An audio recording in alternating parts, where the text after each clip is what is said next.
Hello everyone, ये class 4th का santoor unit 4 है। यूनिट 4 का बता रही हूँ। चलिए शुरू करते हैं। अप यानी ऊपर, हाई यानी ऊंचा। अप हाई बहुत ऊंचा। द स्विंग झूला। Read the poem carefully, fill in the missing line.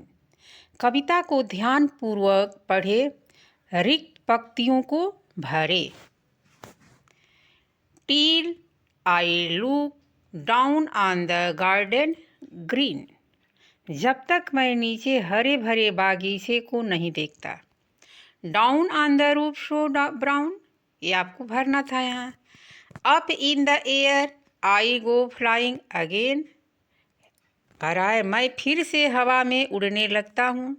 अब नीचे ही आपको कविता की पंक्ति भरनी है। Up in the air and down.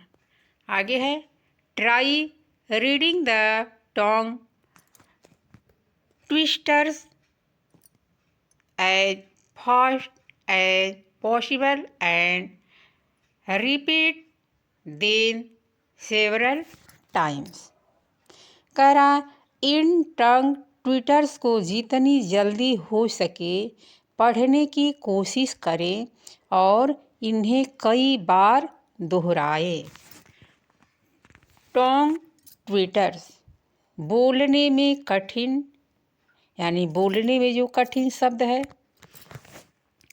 Vicky visit wonderful village. Vicky एक अद्भुत गांव का दौरा करता है। We will win when we work very well. हम तभी जीतेंगे जब हम बहुत अच्छा काम करेंगे। ये इसका अर्थ हुआ। तीसरा देखते हैं, Varun wears a violet waistcoat in winter. इसका अर्थ होगा दोस्तों, वरुण सर्दियों में बैंगनी रंग की जैकेट पहनता है। आगे है, वानी wash wallet with very warm water. इसका अर्थ होगा दोस्तों, वानी मखमल को बहुत गर्म पानी से धोती है। आगे है, Waheeda and Vijay web will visiting the ward valley. इसका अर्थ होगा दोस्तों, वहीदा और विजय विशाल घाटियों का भ्रमण करते हुए हाथ मिलाते हैं। नोट ध्यान दे।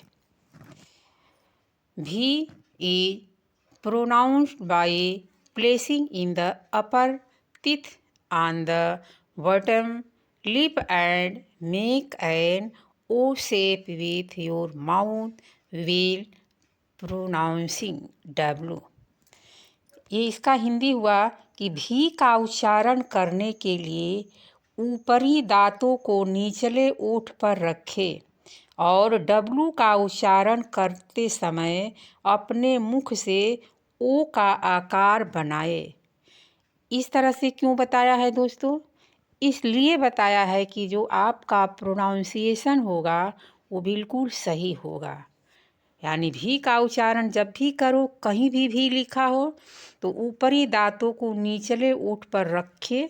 अगर डब्लू का उच्चारण कर रहे हो, कहीं भी डब्लू लिखा है तो उसका जब उच्चारण कर रहे हो तो अपने मुख से ओ का आकार बनाए। जिस तरह से ओ बोलते हो, ओ के आकार की तरह डब्लू का उच्चारण करते समय अपने मुंह को बनाए।